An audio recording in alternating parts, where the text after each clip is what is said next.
Hello everyone and welcome back to Java Forever course. Currently we are learning about user defined programs or functions or methods. So far we have learned a lot about functions. In the previous class you saw how a global variable and local variables are different. When you modify a value of local variable, it does not impact or affect the value of global variable. We will take one step further and understand what really happens when you call a function and pass a value. So let's get started. On my screen, you will see that we have defined two functions as part of one program. In this one, you notice here that this is your first function and this is your second function, which is the main function. In this function, we define a variable called a and then we initialize it to 10. And then we call a function called f1. We'll pass the value a. When control or execution come to this place, we go and call this function. What really happens is the value that we are passing in the parameter, value a, which is 10 right now, is mapped to the value b here. In this function f1, when we say int b, think of this as like actually the variable b is local variable in function a. You can also think of it as a static void, doesn't return any value, f1, and we say think of this like the first statement in your code. It is like int b. That is how it looks, and anything else b++, then print, again I'm abbreviating it, right? Print line and b, like that. Anything and everything goes after this. So this variable, the parameter variable int b, is actually a local variable to a function, but that is the first statement Java executes when you call a function. It first passes the value when you call the function by the parameter. That is how behind the scene it happens. Now coming back, when we say that we are passing value a, which is 10 right now, to a function we call, and this function is b, this b is set to 10 immediately. And then when you go and increase the value of b, it becomes 11. But 11 what? 11 of the value of b is 11 right now. And when you print, of course it will print 11.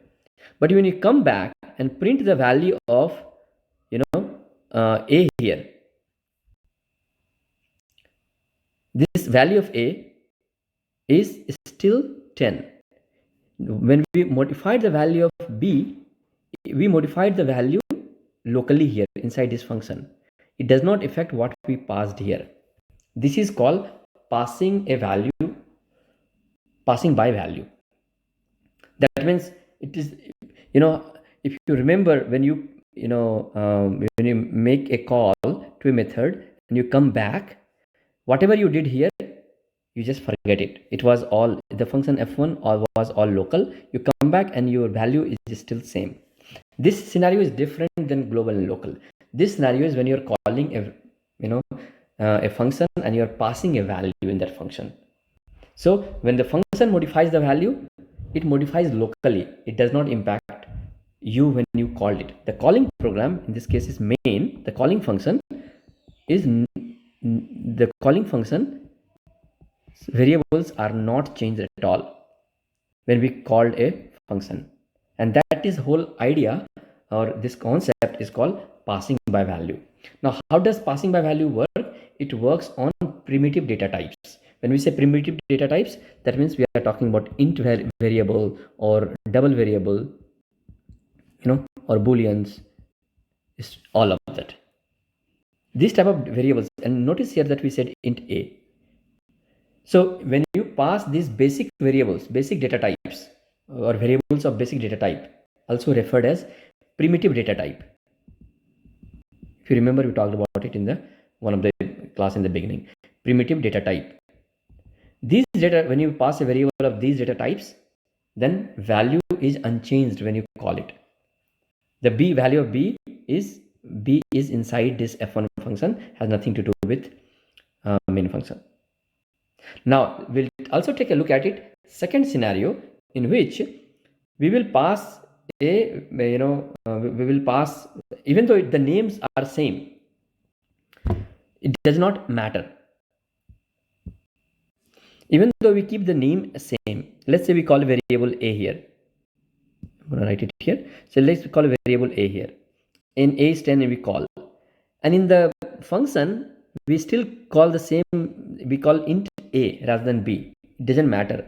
Remember, this int a, the parameter, is local to this function.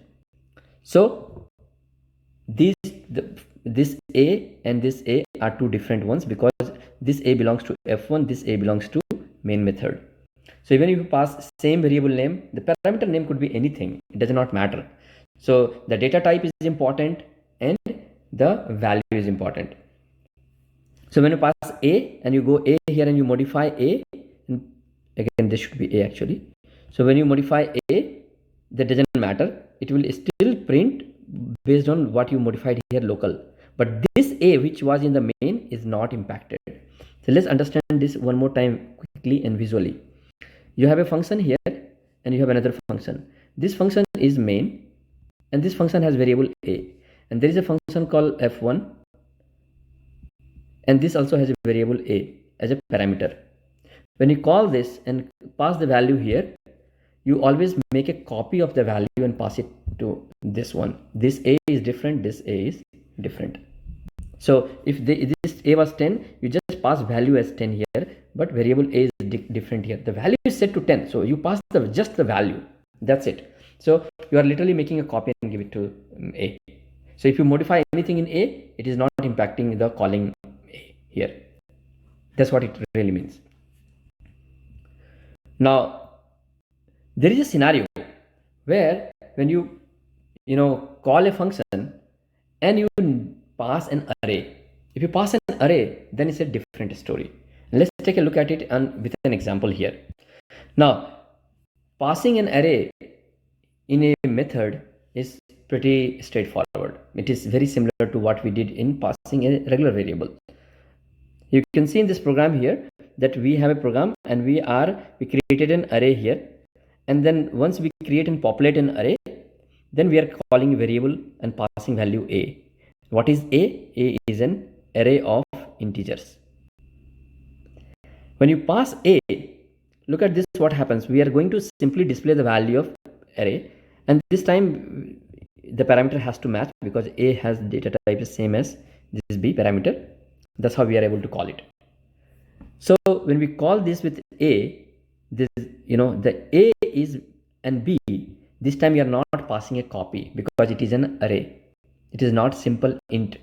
So you are exactly passing the same the variable in display. Think of this one. So when in the past when we called, we had main and we have variable a, then we have variable f1 and we have variable a or b, whatever you call it. When you passed it, you pass the value. A remains here, a remains here. But in the case of an array, not regular data type, primitive data type, when you pass an array, you are passing a reference of it. So what it means is you are not making a copy of the array here. You're passing the exactly same array here. It is like you're sharing a common room, a common area. So array is stored here, this array is stored here. So when you are saying, hey, I am passing this array, this is also going to use the same array now because you put it in a common area. Think of this way.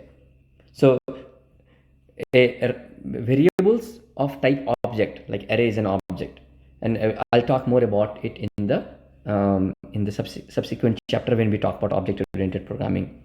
But a value which is value of a type which is not primitive, it is not integer, boolean, double and all, like an array is not a primitive data type. When you create an array int of this, The int is a primitive data type, but when you create an array, then it's no longer a primitive data type. A regular int is, if I say int x, this is primitive data type, but int x, int an array of x, this is a reference data type, also referred as a reference data type. And this is primitive data type. So when we call an array, when we pass an array, what really happens is we are passing the exact same array. We are not making a copy. So anything you modify in this calling program here is actually impacting A also. So you are literally passing exactly the same array to the calling function. So if the calling function modified something and it comes back to you, now you have a modified value. So you can see here that we are modifying the value inside the array, and we are, if we want to return it back and display here, the value of A will be totally changed. But right now we are not modifying, we are simply printing it, so it doesn't matter. But now let's take a next example here quickly. If you modify an array here, in this case you will see that we declared an array, we print the value of y is 0, it will print 5 here. Now you go back and inside we modify the value of y 0th element by 1. So 5 will become now 6. And you return. If it is a primitive data type, it would not have impacted here. But now this change is permanent. The variable y had changed. So if you print y of 0 here, it will print 6. Because we passed exactly the same. We did not make a copy and pass. So it is called passing by reference. And you can see in this diagram here, you can see in the diagram that when you're passing by a reference, when you're passing by reference, this is your original glass and you're filled with water. If you give it to somebody, he's going to drink. And if you return it, if he emptied the glass, you get empty glass because you pass the same glass. But in case of passing by value, you give an empty glass to somebody, suppose, and he filled the water. That is his glass, not your glass. You made a copy of this glass and gave it to him. That's called passing by value. I hope this is clear. If not, let me know, and go ahead and post questions if there are more. If you have any questions, I should be able to answer. But I have covered this concept. Looks a little complicated, passing by value and passing by reference, but once you understand it, pay attention and understand, then it's a breeze. You should not have any trouble. Now in daily life, when you write a program, how does it impact you? If you pass an array to a function, remember not to modify the array in your calling function or called function, because whatever function modifies, if your array is modified, it will impact you. It comes back to you also. Unlike primitive data type, where you pass, you don't have to worry about it. Simply pass, because if the target function modified it doesn't matter, because that impact is not coming to you. So you have to be careful when you're passing an array or objects which is not of primitive data type. You have to be careful to modify that in the called function. That's all. Thank you very much. I'll see you guys in the next class. Thanks for watching. Do subscribe and press the bell icon for more videos.